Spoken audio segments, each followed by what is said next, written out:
Tired of your emails getting lost in the digital noise? Let's cut through the chaos and learn how to craft killer newsletters directly within Follow Up Boss. First, navigate to the marketing section in Follow Up Boss. This is your central hub for all things email marketing, including newsletters. Next, click on Email Templates. This will take you to a page where you can create new templates from scratch or edit existing ones. Now, let's create a new template by clicking the Create Template button. You will be prompted to name your template. Make it something descriptive, like October newsletter or market update.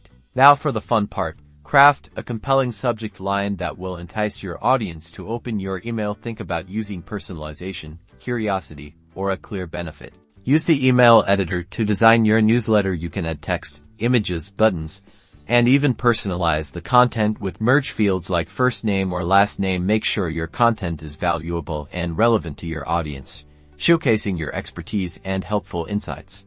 Once you're happy with your newsletter, click Save Template. To send your newsletter, go to the People section and select the list of contacts you want to target. Click the Send Email button, choose the template you just created, and schedule your send or send it immediately. It's that easy. And that's it.